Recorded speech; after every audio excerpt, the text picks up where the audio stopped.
खुलुमबाय बे समाव बड'लेण्ड इंखं टेलिभिजननि स्टुडिअ आं ज्योति बसुमतारी। खुलुमबाय आं निहा ब्रह्म। दिनैनि गाहाय रादाबाव दं। 24थि बड'लेण्ड सान खुंदों। गोदान नेमखान्थिनि गेजेरजों मेट्रिक आनजादा जागायबाय। बिटिसि सरकारनि बानजायनायाव बिजनीनि बिडिएसए फोथाराव 24थि बड'लेण्ड सान खुंदों। बिजेपिनि अफिसियेल एक्स हेन्डेलनि हेंथायै एजाहार। गौरखुथिनि मोनसे आनजाद मिरुआव मेट्रिकनि सोंथि बिलाइया थि समाव सफैयाखै। मानास आरो बाक्सा बिधानसभा बियाबनि जोबथा भटार फारिलाइखौ फोसावबाय। हाग्रामा महिलारिया बेलतलायाव थानाय बड'लेण्ड गेस्ट हाउसखौ मावख'आरि महरै बिकेडब्लिउएसिनो गथायबाय। दानिया फैदो आबुं रादाबाव।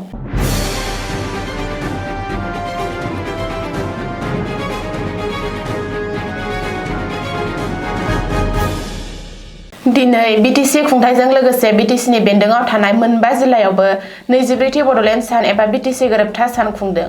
बिटिसिनि गाहाय मावफुं सोद्रोमा हाग्रामा महिलारिनि दैदेननायाव बिटिसि खुंथाया सानसेनि हाबाफारिजों दिनै 24थि बिटिसि गोरोबथा सान खुंदों। हाबाफारिखौ बिटिसि सेक्रेटारियेट मावख'आव थानाय बड'फा उपेन्द्रनाथ ब्रह्मनि मुसुखायाव बिबार बावनानै जागायनाय जायो। बेनि उनाव देबोरगावआव थानाय मुंख्लंफोरनि खाम्फायाव बिबार बावनाय जायो। बड'लेण्ड सोमावसारनायाव मुंख्लं जानाय मुंख्लंफोरनो बिबार बावनायनि उनाव बिटिसि सेक्रेटारियेट मावख'नि साखाथियावनो थानाय ग्रीन फिल्डआव मोनसे गेदेर सुबुं थुबुरमा खुंनाय जायो। बे सुबुं थुबुरमा मेलाव गाहाय आलासि महरै बाहागो लायो गिबि मन्त्रि डक्टर हिमन्त बिश्व शर्माया। लोगोसे केबिनेट मन्त्रि जयन्त मल्ल बरुवायाबो गेवलां मेलाव बाहागो लादों। मख'नो गोनांदि 24थि बड'लेण्ड सान फालिनायनि गोथार बुब्लियावनो बिटिसि खुंथाया गुवाहाटी नोगोरमानि बेलतलायाव थानाय बड'लेण्ड भवनखौ बड' कछारी वेलफेयार अट'नमास काउन्सिल खुंथायनो बाहायनो थाखाय हगारनानै होयो। बिटिसि खुंथायनिफ्राय मोनसे नटिफिकेसन जारि खालामनानै बिकेडब्लिउएसिनि प्रिन्सिपाल सेक्रेटारिनो बेनि गनायथिखौ हरदों। मख'नो गोनांदि गोदान बिथोन फोसावफिनजासिम बेयो बहाल थागोन। दिनैनिफ्राय जागायबाय 2026 मायथाइनि मेट्रिक आनजाद। फरायसा जिउनि देरसिन आरो गोनांथार आनजाद मेट्रिक आनजादा दिनै फुंनि 9 रिंगानिफ्राय जागायदों। Assam state school education board सुंद'यै ASSB आ फोसावनाय गोदान नेम खान्थिनि गेजेरजों दिनैनिफ्राय जागायबाय मेट्रिक आनजाद। रायजो नाङै 1046 आनजाद मिरुफोराव मेट्रिक आनजाद खुंनाय जादों। देग्लायनि मेट्रिक आनजादखौ सोरखारि फरायसालियाव खुंनाय जादों। सोरखारि नङै फरायसालिफोराव खुंनाय जायाखै। रिपर्ट बायदिब्ला देग्लायनि मेट्रिक आनजादाव गासै 4,38,565 फरायसाफ्रा बाहागो लादों। बेनि गेजेराव 1,90,243 हौवासा आरो 2,42,322 हिनजावसाफोर। मख'नो गोनांदि थांनाय बोसोरनि रुजुनायाव बे बोसोराव आनजाद होग्रा फरायसुला फरायसुलिफोरनि अनजिमाया बांसिनदों। थांनाय बोसोराव गासै 4,29,448 फरायसाफ्रा मेट्रिक आनजाद लिरदोंमोन आरो रायजो नाङै 944 आनजाद मिरुफोराव मेट्रिक आनजाद खुंफुंनाय जादोंमोन। दिनै 10 फेब्रुवारि 2026 खालाराव फुंनि 8 रिंगानिफ्रायनो सानसेनि हाबाफारिजों बिटिसि सोरखारनि बानजायनायाव बिजनी नोगोरनि बिडिएसए गेलेग्रा फोथाराव जोबोर गाजा गोमजायै आरो मेहेर गोनाङै 24थि बड'लेण्ड सान खुंदों। गिबि फुंनि 8:30 रिंगायाव बिटिसिनि इएम धीराज बरगयारिया हादरारि फिरफिलाखौ बिरहोनायजों लोगोसे बड'फा उपेन्द्रनाथ ब्रह्मनि मुसुखायाव बिबार बावजेनो। गाहाय आलासि महरै बाहागो लादोंमोन बिटिसिनि इएम देरहासार बसुमतारिया। दिनैनि बे बड'लेण्ड सान फालिनाय बुब्लियावनो सेल्फ हेल्प ग्रुप, बोराय एबा बैसोगोरा सुबुं, बेंगुरा सुबुं, साख्रि गैजायै लाइमोनफोर आरो निखावरि सुबुंफोरनो चेक राननानै होयो आरो गोबांनोनो हानि पाट्टा एबा एलटमेन्ट बिथोन बिलाइ राननानै होयो। गासै 15,000 सुबुङा दिनैनि बे हाबाफारियाव बाहागो लादोंमोन। हाबाफारि बायदियै दिनै भलिबल गेलेनाय बादायलायनाय, काबादि गेलेनाय आरो गोबां गेलेमुफोरखौबो लाफानाय जायो। बिजनीनि एमएलए अजय राय, बारग' एमएलए अजय कुमार राय, बारग' एमएलए कमल कुमार ब्रह्म, रमिय' कुमार ब्रह्म, बारग' इएम बलराम ब्रह्मजों लोगोसेनो 19 नं थुरिबारि बियाबनि एमसिएलए खलिलुर रहमान मोनहा बाहागो लादोंमोन माननि आलासि हिसाबै। बेनि अनगायैबो बिटिसिनि नेहाथारि सिनियर एसिएस अफिसार अनसुला बसुमतारिया बाहागो लानानै हाबाफारिखौ जाफुंसारहोयो। बिजेपिनि अफिसियेल एक्स हेन्डेलाव अजद गोनां भिडिअ फोसावनायनि हेंथायै दिसपुर थानायाव एजाहार। मख'नो गोनांदि बिजेपिनि अफिसियेल एक्स हेन्डेलाव गिबि मन्त्रि डक्टर हिमन्त बिश्व शर्माया माइन'रिटि सुबुंफोरनि सायाव गुलि गावलुंनाय भिडिअ फोसावनाय जादोंमोन। एआइजों सोरजिजानाय बे भिडिअ एक्सआव फोसावजानायनि उनाव ससियेल मिडियायाव भाइरेल जादोंमोन आरो गोख्रों दान्थे-बिदान्थे सोमजिहोदोंमोन। बे भिडिअ पस्टनि हेंथायै दिसपुर थानायाव एजाहार होनाय जादों। एमएलए दिगन्त बर्मन आरो शिबमणि बरानि सागान होनाय एफआइआर कपिखौ दिसपुर थानायाव दाखिल खालामदों। सुलुङाव फोरमायथिनाय बायदिब्ला बिजेपिनि अफिसियेल एक्स हेन्डेलनि हेंथायै एफआइआर होनाय समाव लोगोसे दंफायो आसाम प्रदेश कंग्रेस कमिटिनि मिडिया बिफाननि मासिगिरि बेद्रबत बरा, स्टेफ अफ अर्डिनेटर गपाल शर्माया। बबेखानि एजाहार दाखिल खालामनायनि उनाव प्रदेश कंग्रेस कमिटिया गिबि मन्त्रि डक्टर हिमन्त बिश्व शर्माखौ गोख्रों रावजों सोंखारियो। 2026 मायथाइनि HSLC एबा मेट्रिक आनजादा दिनैनिफ्राय जागायबाय। नाथाय देग्लायनि मेट्रिक आनजादनि गिबि सानावनो बेले-बेजे जानायखौ नुनो मोन्दों। मिथिनो हानाय बादिब्ला सिफाजार गरुकुटि गोजौसिन गेजेरारि फरायसालिनि आनजाद मिरुआव गोनो-गोथो आरो बेले-बेजे जादों।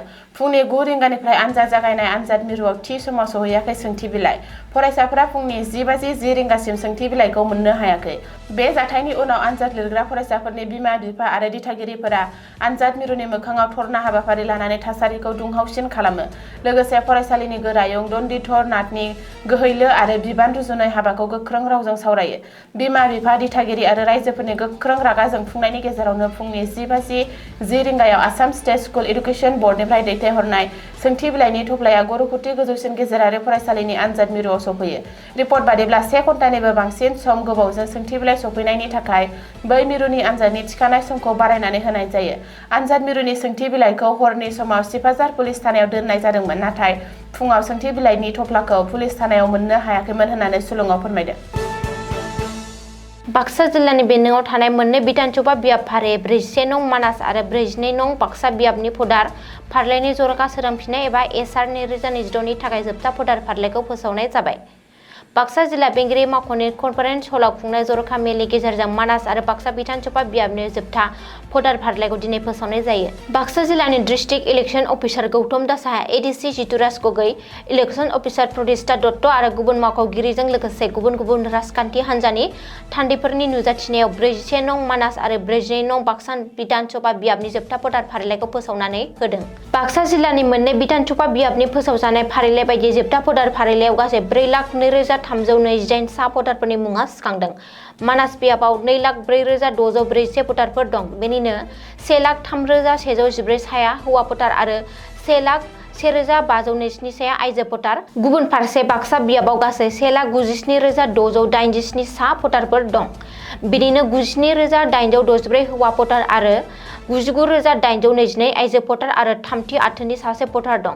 फोरमायथिनाय बायदिब्ला जोबथा भटार फारिलाइयाव 2026 नि कपिफोरखौ मुसलपुराव थानाय बाक्सा जिल्ला इलेक्शन अफिसारनि मावख', सालबारिनि एसडिअ मावख', जिल्ला बेंगिरि मावख'नि 41 नं मानास बिधानसभा बियाबनि मावख', इलेक्टरेल रेजिस्ट्रेशन अफिसारजों लोगोसे गावबा गाव ओनसोलनि बिएलअफोरनि आखायाव मोननो हागोन। जुदि सोरबा आरजाथाव भटारनि मुंखौ गोरोन्थियै बोखारनाय जादों, अब्ला भटार थिखानाय समनि गेजेराव जिल्ला बिसायख'थिनि मावख'गिरिनि सेराव सुबुं थान्दै आयेन 1950 दफा 24 नि सिङाव आर'ज गाबहरनानै एबा बिसायख'थि फारिलाइखौ सोदांफिननाय एबा थाद'नाय गैयै आपडेट खालामनाय समाव बिसायख'थिनि रेजिस्ट्रेशन अफिसारनो फर्म 6 गथायनानै राहा लानो हागोन। दिनै 10 फेब्रुआरि 2026 अक्ट'खालि ग्रीनफिल्ड क'क्राझाराव जानाय मोनसे गिदिर जथुमा एबा 24थि बड'लेण्ड सान फालिथायनि समाव बर' Kachari welfare council BKWSCनो Bodoland territorial काउन्सिलआ मावख'आरि महरै गथायो। बेलतला गुवाहाटीआव थानाय बड'लेण्ड भवनखौ मावख'आरि महरै गथायबाय। डक्टर हिमन्त बिश्व शर्मानि नुजाथिनायाव BKWSCनि मासिगिरि श्री अनिल बसुमतारीजों लोगोसे EM श्री प्रदीप स्वर्गियारी आरो प्रणब बर'आ बड'लेण्डनि गाहाय श्री हाग्रामा महिलारीनिफ्राय बड'लेण्ड भवननि मावख'आरि हेन्डअभार बिथोनखौ नाजावो। क'क्राझारनि ग्रीन फिल्डआव 24थि बड'लेण्ड सान खुंनाय हाबाफारियाव आसामनि गिबि मन्थ्रि डक्टर हिमन्त बिश्व शर्माजों लोगोसे केबिनेट मन्थ्रि जयन्त मल्ल बरुवा, बारग' केबिनेट मन्थ्रि प्रमिला रानी ब्रह्म, MLA लरेन्स इस्लारि आरो गोबां दैदेनगिरिफोरा बाहागो लादोंमोन। दिनैनि रादाबा एसेनोसै। गोजोन्थों। गोजोन्थों।